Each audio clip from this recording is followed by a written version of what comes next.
Co pro tebe tanec znamená? Všechno. Teď už všechno. Je to nedělitelná součást mýho života už teď. Co mě k tanci přivedlo? Náhoda. Minulé Vánoce, surfování na internetu, inzerát a probudilo to zájem. Chtěla jsem zjistit víc. Je to flow. Cítíš rytmus, cítíš jeho kroky, necháš se vést a úplný relax. Všecko přestane existovat kolem tebe a seš tam jen ty a partner a je to dobrý prostě. Nedovedla jsem si představit, že když nezačnu v 17 nebo nejsem obklopená tanečníkama, takže ta cesta jako tam může vést a může. Došlo mi to až teď. Několik kategorií lidí, většinou jsou zvědaví, říkají aha.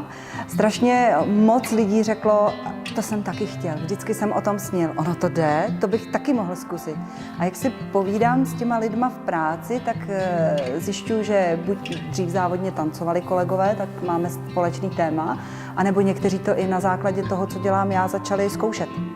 Začali se přihlašovat do kurzů, vypadá to jako veliký trend, takže to okolí reaguje vesměs pozitivně. Já řeknu nejdřív, co máme společný, to je sen.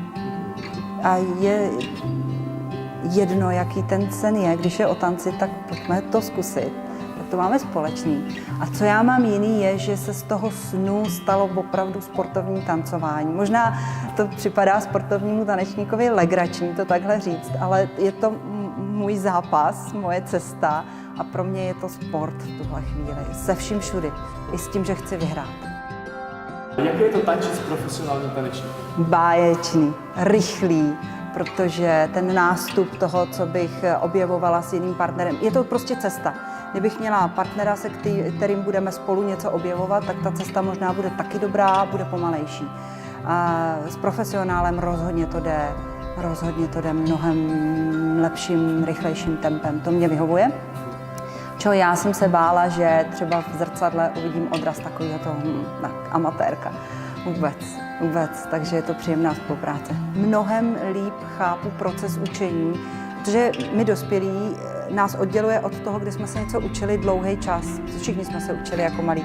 A teď ale mnohem líp chápu proces učení u mých dětí.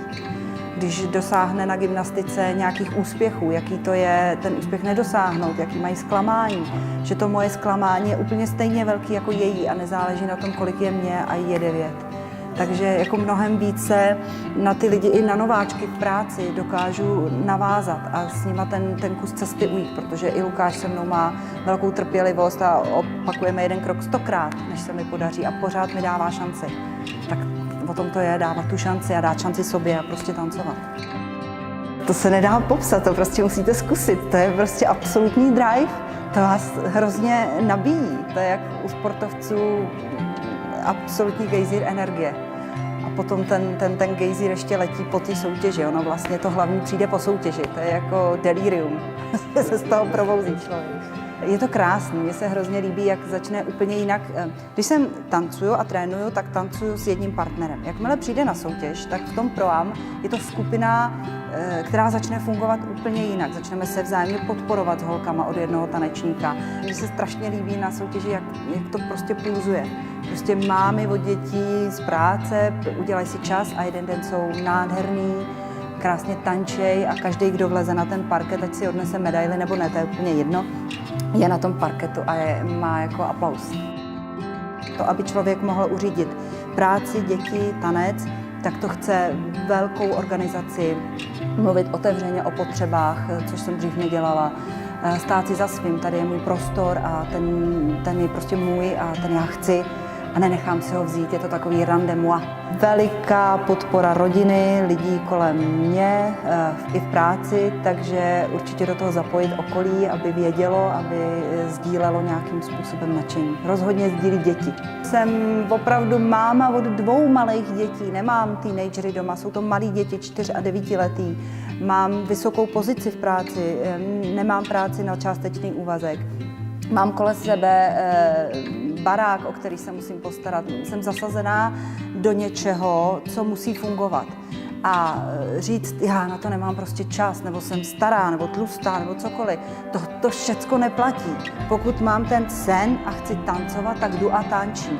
A každý na to má právo. A všecko ostatní jde stranou. Proč tancuješ právě s Easy to Dance?